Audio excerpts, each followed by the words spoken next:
Hello बच्चों आज हम परिमेय संख्या के बारे में पढ़ेंगे। सबसे पहले हम देखेंगे कि परिमेय संख्या क्या होती है। उसके बाद हम पढ़ेंगे कि परिमेय संख्या और भिन्न में क्या अंतर है, ऋणात्मक परिमेय संख्याएं क्या होती हैं और धनात्मक परिमेय संख्याएं क्या होती हैं। तो सबसे पहले हम देखते हैं कि परिमेय संख्या या रैशनल नंबर क्या होता है। परिमेय संख्या को हम P बट्टे Q के रूप में व्यक्त करते हैं, जहाँ P और Q दोनों पूर्णांक है,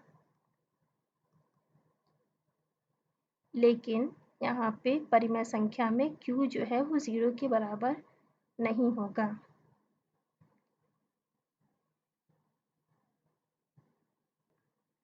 तो हम यहाँ से कह सकते हैं कि P बट्टे Q परिमेय संख्या होती है जहाँ Q 0 नहीं होता। बच्चों अब हम देखते हैं कि पूर्णांक क्या होता है। पूर्णांक सभी ऋणात्मक संख्याएं, धनात्मक संख्याएं और 0 पूर्णांक होते हैं। जैसे ऋणात्मक संख्याओं का मतलब जिसमें ऋण लगा हो, जिन संख्याओं में, जैसे -4, -5, -7, ये ऋणात्मक संख्याएं हो गई। 0 और धनात्मक संख्याएं 3, 5, 6, सभी ऋणात्मक संख्याएं 0 और धनात्मक संख्याएं पूर्णांक होती हैं। अगर P 3 है, Q 5 है, तो हमारी परिमेय संख्या क्या हो जाएगी? P बट्टे Q बराबर P 3 हो गया, Q 5 हो गया, तो परिमेय संख्या हो जाएगी 3 बट्टे 5।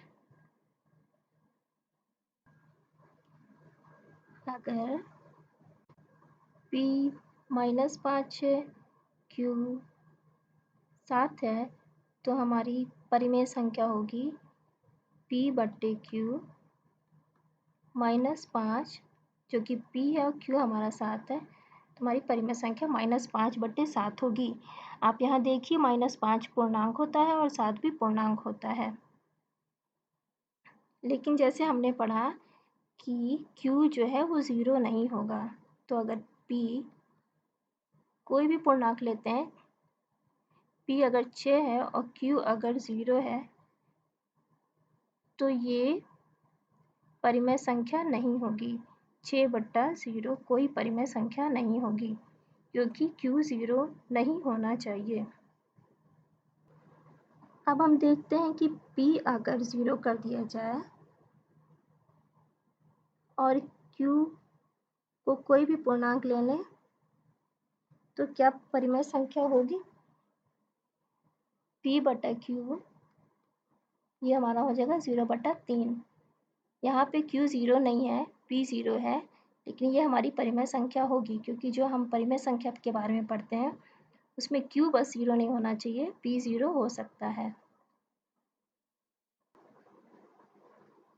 बच्चों हम देखते हैं कि धनात्मक परिमेय संख्या क्या होती है और ऋणात्मक परिमेय संख्या क्या होती है। धनात्मक परिमेय संख्या में अंश और हर, P बट्टे Q में P को हम अंश बोलते हैं और Q को हम हर बोलते हैं। धनात्मक परिमेय संख्या में अंश और हर दोनों धनात्मक होगा या दोनों ही ऋणात्मक होगा। जैसे 3 बटा 7 हो गया या -3 बटा -7 हो गया। अंश और हर दोनों का चिन्ह समान होना चाहिए। यहाँ दोनों धन है और यहाँ दोनों ही ऋण है। और ऋणात्मक परिमेय संख्या में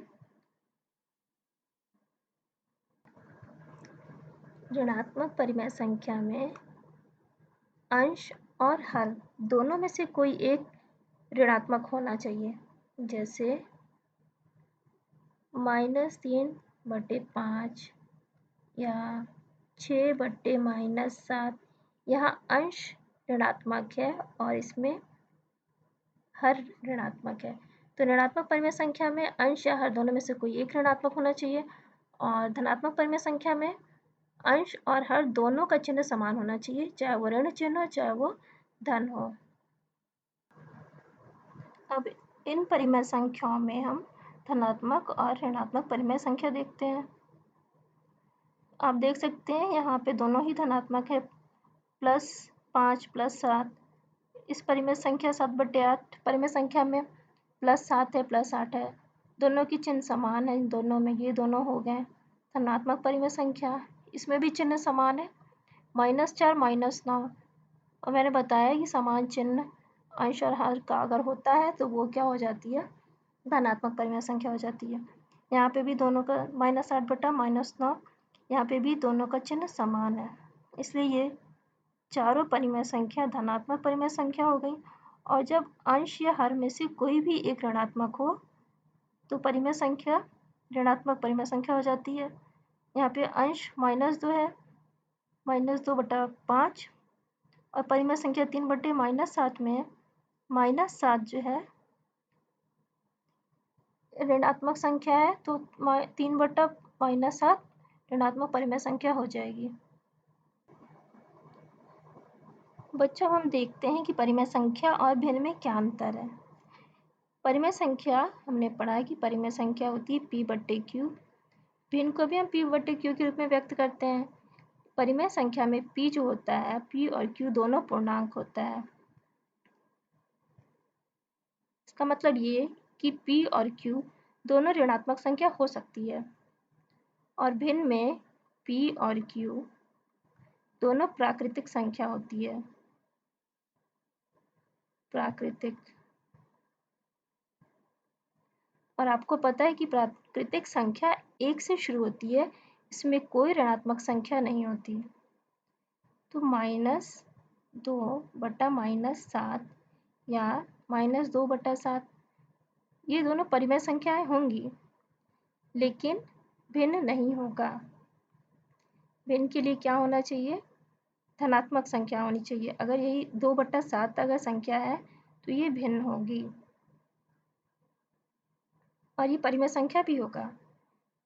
तो हम कह सकते हैं कि अगर धनात्मक परिमेय संख्या है तो वो भिन्न भी हो सकता है, लेकिन अगर वो ऋणात्मक परिमेय संख्या है तो वो भिन्न नहीं है।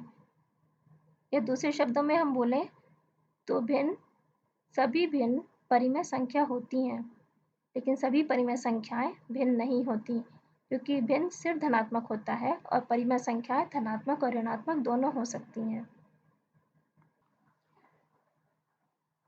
बच्चों, ये कुछ उदाहरण है। अब इन उदाहरणों में हमें बताना है कि परिमेय संख्या कौन सी है और भिन्न कौन सा है।